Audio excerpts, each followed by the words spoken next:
Well, hello, everybody. That was an interesting hello. Hello, everybody.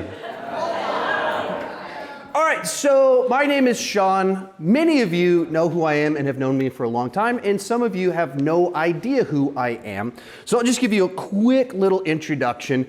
I've been working with teenagers in a church setting since before any of you were born, and I worked here at the church with the teenagers starting before some of you were born.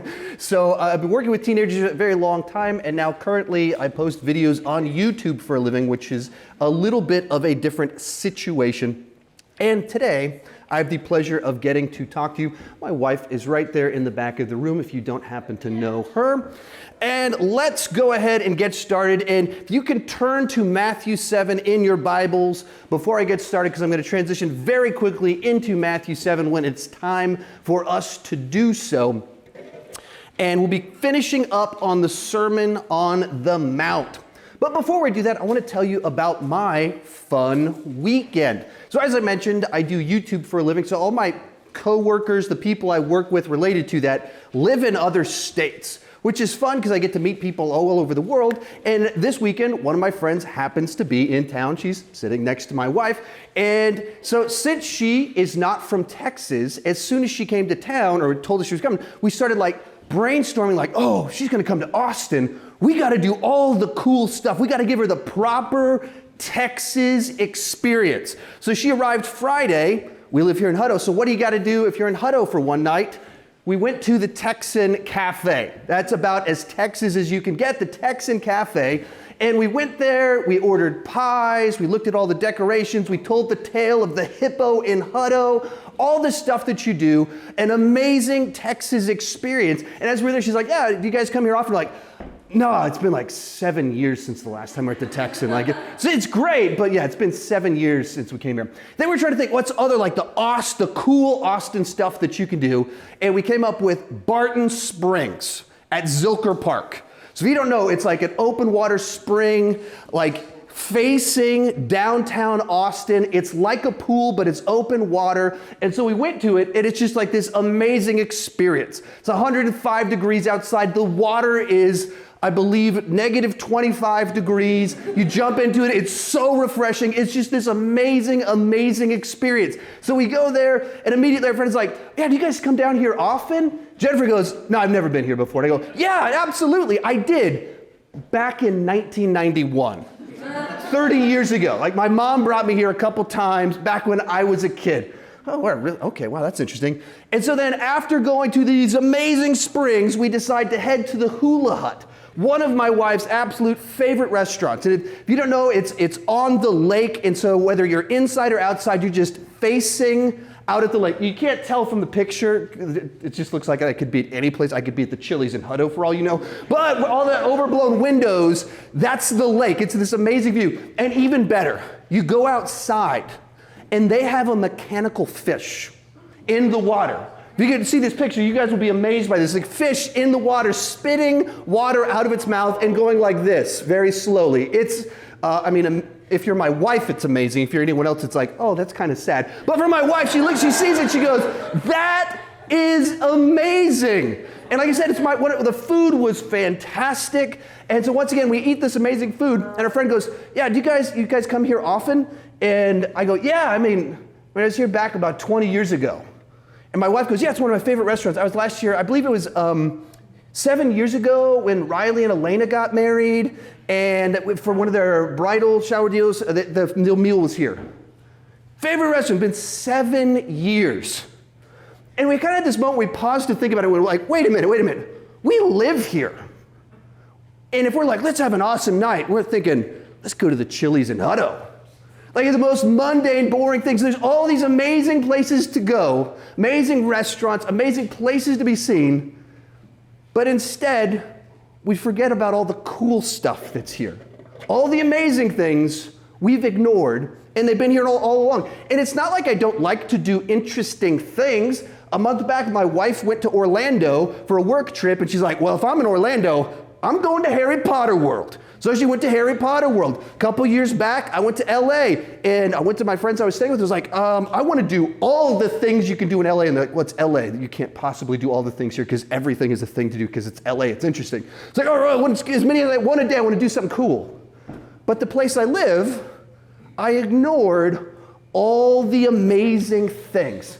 And why is that? That like when we go somewhere, there's that urgency, there's a novelty to it, so you want to experience everything. But the familiarity of where we're at, we kind of forget about it. I mean, even as we were driving through town, I was like, they shot the pilot for Friday Night Lights right over there. And everything we did seemed amazing yesterday. But otherwise, it just feels like, yeah, I'm in Pflugerville. It feels pretty familiar and dull and boring. So why is it that things that seem amazing kind of lose their shine? They stop being interesting.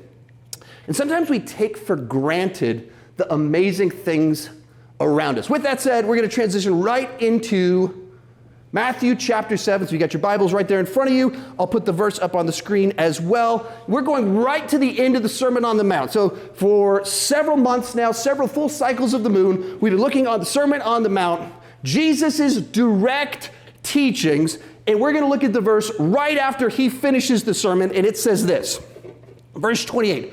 When Jesus had finished saying these things, the crowds were amazed at his teachings.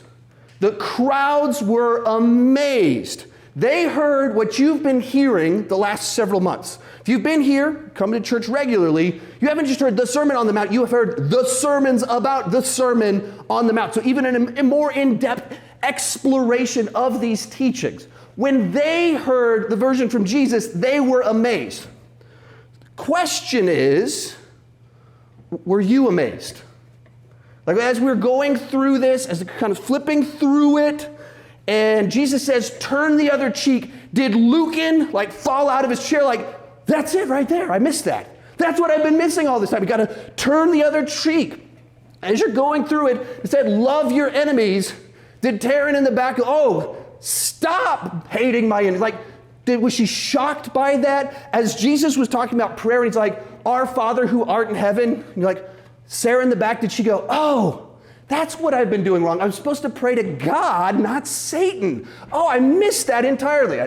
She told me to say that one. Specifically picked that one up. As we were going through it, you might have learned something, but were you amazed by it? You might have had an application that was like, that's really good. That's actually insightful.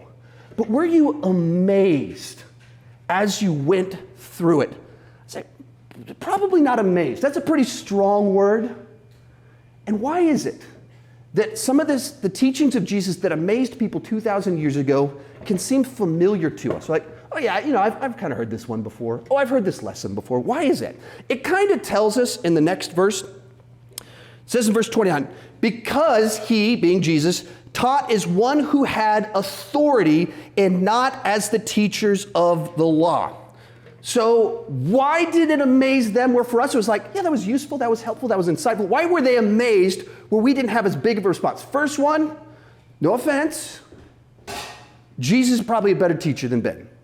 I mean, I'm not trying to step on toes, burn any bridges. Hopefully you'll have me back if I say that. But Jesus, probably a pretty good teacher. Son of God, probably really good at it. Probably quite a bit better than anyone we've ever heard or ever did know. So that's probably piece number one. He's Jesus, so he's amazing at it. Second one, it's in a context where the Pharisees, the teacher at the law at that point in time, they were hardcore missing the mark. They had just kind of turned everything into this kind of legalistic set of rules. And so then Jesus comes along and he gets back to the heart of the Bible. And he's preaching it the way that God intended it to be interpreted rather than the way the teachers of the law were teaching it. And I think the third one is that Jesus was teaching this new way to understand the Bible, this new grace-based version of it that was radical for them at that point in time. If you stop and think about it, the teachings of Jesus, the Bible, it's been shaping Western civilization for 2,000 years. And certainly Christianity over the last 2,000 years has made some horrible mistakes, gone down some wacky paths, done some horrible things. But the teaching of Jesus, the idea of salvation by faith through grace, Jesus taught that 2,000 years ago, and it's transformed society in little ways, and our understanding of how to treat one another has been out there changing lives 2,000 years. You think that the society that Jesus is teaching at the time he first delivered this sermon is a society where people went, Jesus is a heretic, and so they arrested him and then executed him publicly.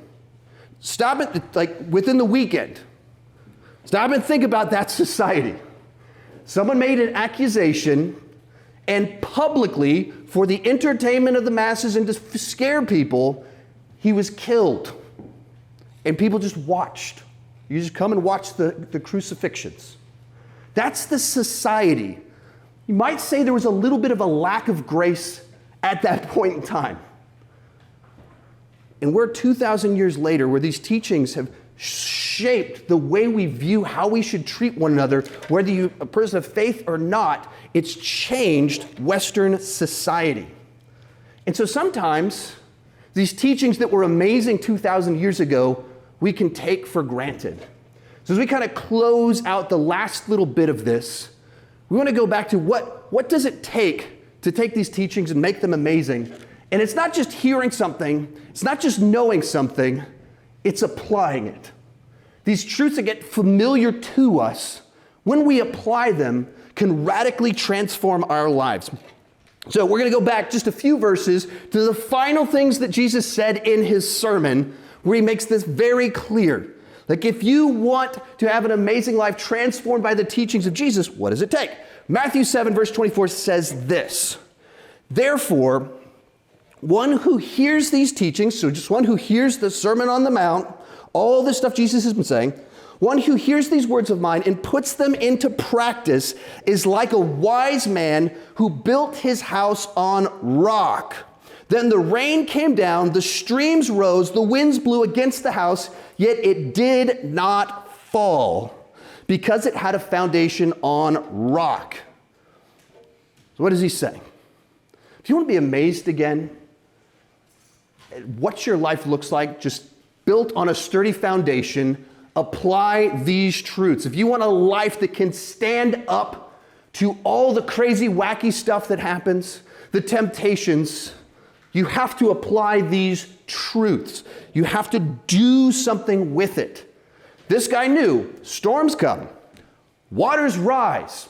So I probably should go up there where it's sturdy and where the waters aren't going to rise up and flood my house. So he applied basic principles, and his house was saved for it, and it was nice and safe.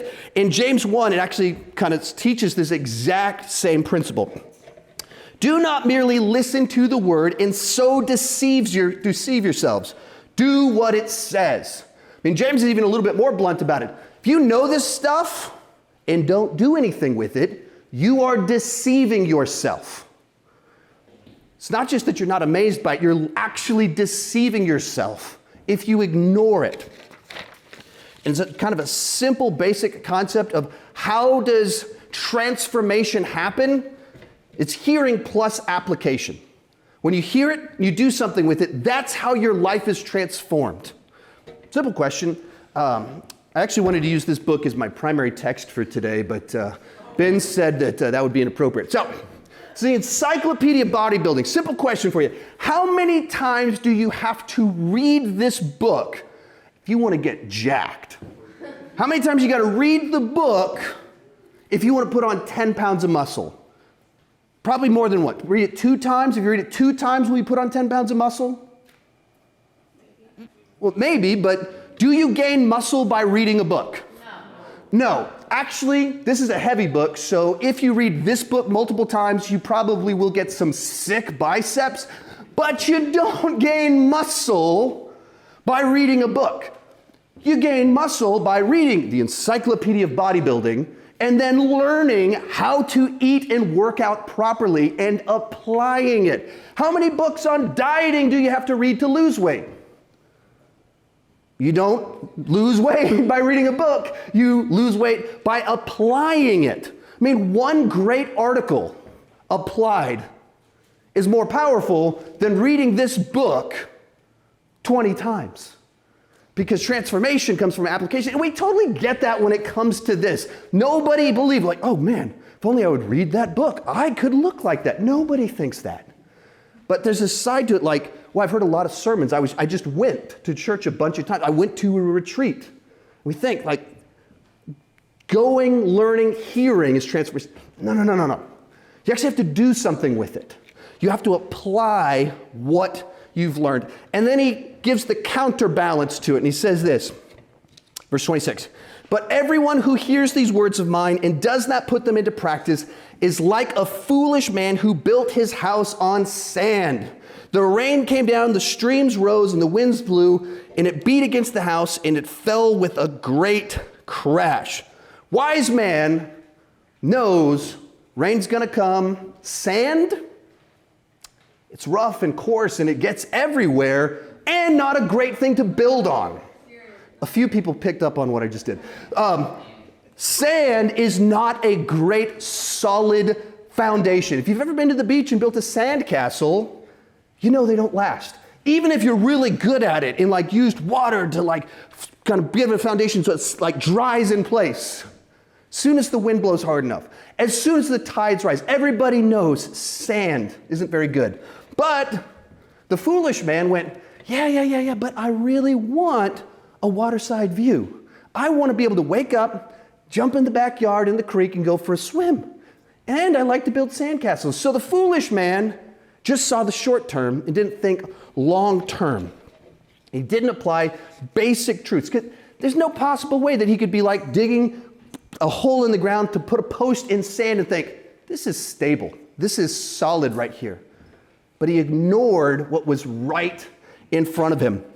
So as I mentioned before, I do YouTube full time, which is kind of an interesting, weird job that a lot of people would like to do what I do. So people ask me all the time, like, for tips and advice on how to grow their YouTube channels or grow things.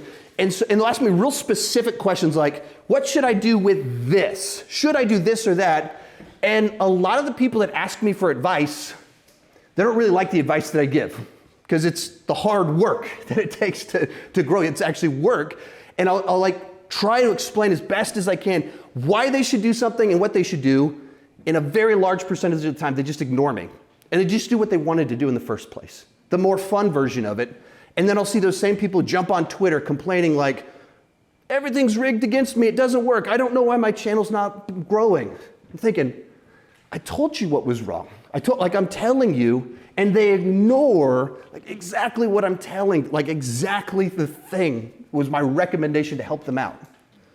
So often, if you stop and think about your biggest struggles in life, the biggest temptations you face, it's probably not related to something that you're clueless about. If you think about your biggest regret, the thing that you wish you hadn't done, it probably wasn't something that totally caught you off guard and you had no idea that you shouldn't do it. It's like, well, I just didn't know that I didn't know you're not supposed to rob a bank. Like, well, you probably knew. No, I didn't know I wasn't supposed to talk back to my mom. You're like, okay, this guy pulled up, he offered me black tar heroin. I thought, man, I don't know.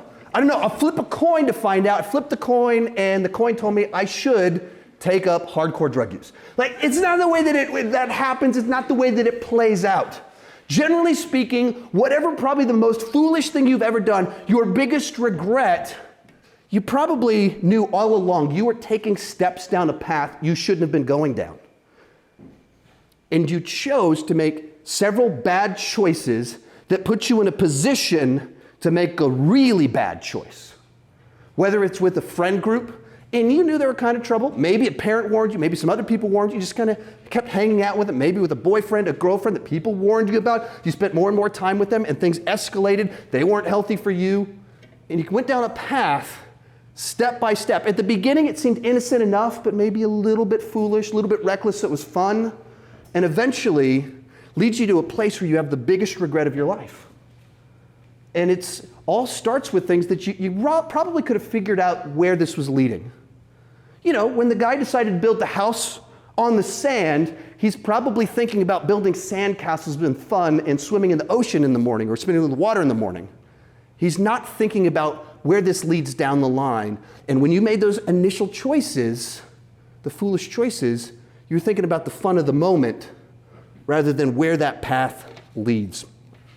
So often, our knowledge far exceeds our obedience. The issue isn't that you don't know. It's that you did the wrong thing when it was hard.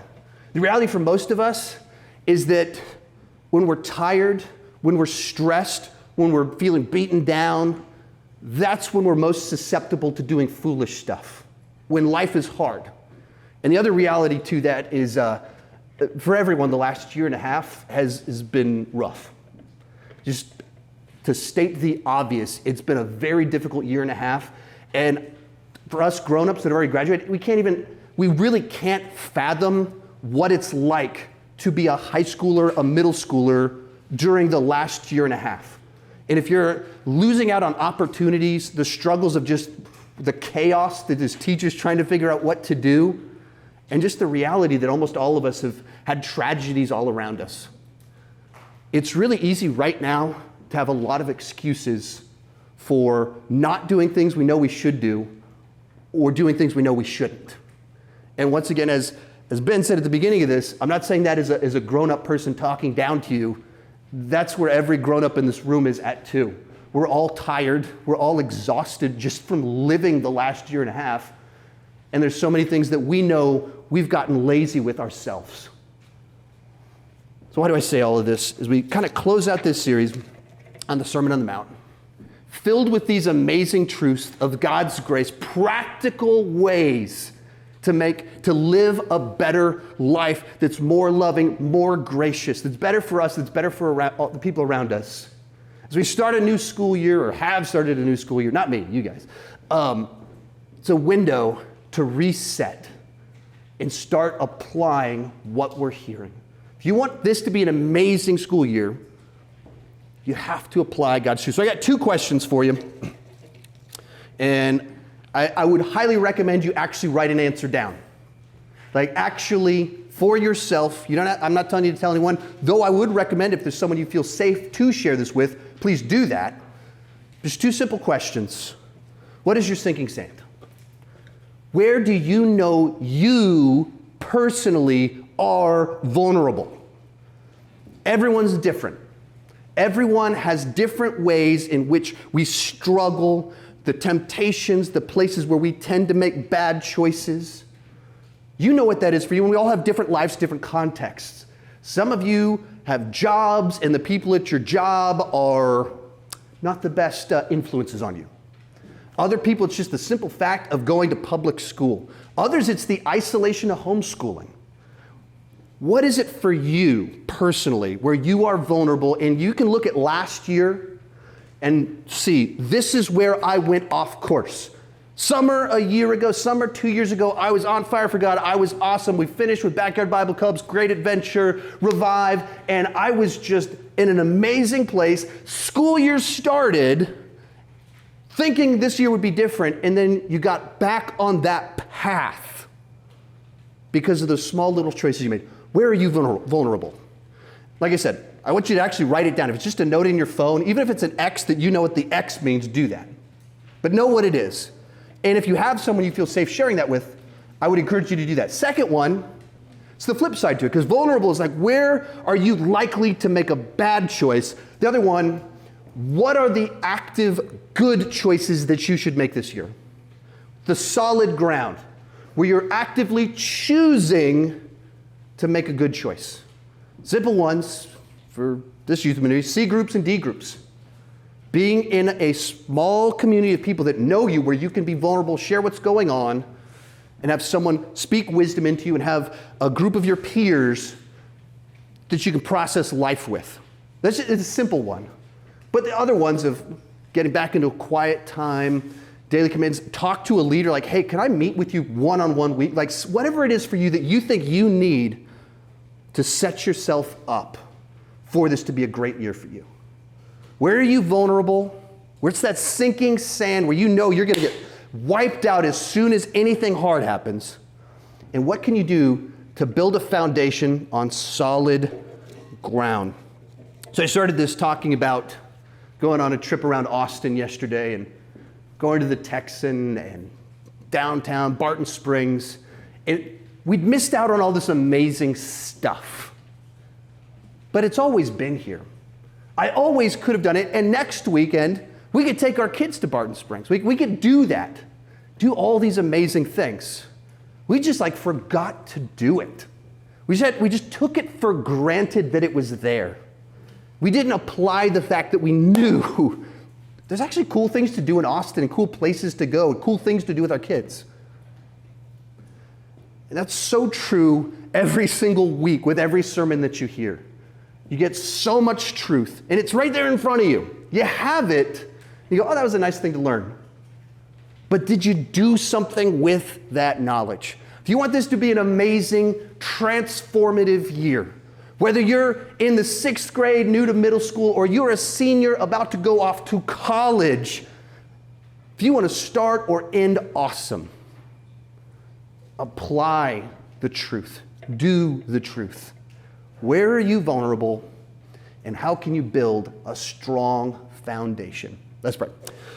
Dear Lord, it would be an understatement to say that the last year and a half have been rough and taken its toll on all of us and in very different ways.